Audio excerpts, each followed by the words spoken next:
মানুষ কখনো পাহাড়ে হোঁচট খায় না, হোঁচট খায় ছড়িয়ে ছিটিয়ে থাকা ইট পাথরের টুকরাতে। পাহাড়ের মতো বিশাল কিছুর সামনে আমরা সতর্ক থাকি, প্রস্তুত থাকি, কিন্তু ইট পাথরগুলো আমাদের দৃষ্টি এড়িয়ে যায়, যে কারণে প্রায় আমরা ইট পাথরে পাহাড়কে পড়ে যাই। জীবনের মতোই সম্পর্কের পথও এরকমই। একটা সম্পর্ক, সেটা প্রেম, বন্ধুত্ব, দাম্পত্য কিংবা পারিবারিক যাই হোক না কেন, কখনোই বড় কোনো ইস্যুতে ভেঙে পড়ে না। সম্পর্ক ভাঙে ছোট ছোট ভুল বোঝাবুঝি, অবহেলা, না বলা কথার ভেতরে জমে থাকা কষ্ট, কিংবা সময় মতো একটুখানি মনোযোগ না দেওয়ার কারণে। এই ছোট ছোট অপ্রাপ্তিগুলো হয়তো প্রথমে তেমন একটা গুরুত্ব পায় না, কিন্তু দিনে দিনে সেগুলো জমতে জমতে পাহাড়ের চেয়েও বড় হয়ে ওঠে। একটা সময় গিয়ে যখন আর বোঝাপড়ার কোনো রাস্তা খোলা থাকে না, বিচ্ছেদ হয়ে ওঠে তখন একমাত্র সমাধান। আমরা অনেক সময় ভাবি, এত ছোট একটা বিষয়েও এত রাগ করলো কেন, কিন্তু এই ছোট্ট বিষয়টাই হয়তো তার কাছে বড় ছিল।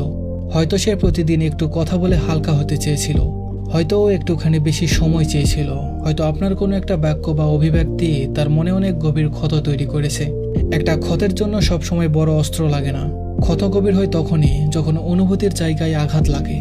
তাই একটা সম্পর্ক টিকিয়ে রাখতে হলে বড় কিছু করার প্রয়োজন পড়ে না, প্রয়োজন পড়ে ছোট ছোট যত্নের, সামান্য খেয়ালের, একটুখানি বোঝাপড়ার। সময় মতো একটা মেসেজ, ক্লান্ত দিনে এক কাপ চা, কষ্টে থাকা মানুষটার পাশে নীরব উপস্থিতি, কিংবা কেবল মন দিয়ে তার মনের কথাগুলো শোনা। এই ছোট্ট ছোট্ট কাজগুলোই আজীবনের বন্ধন তৈরি করে।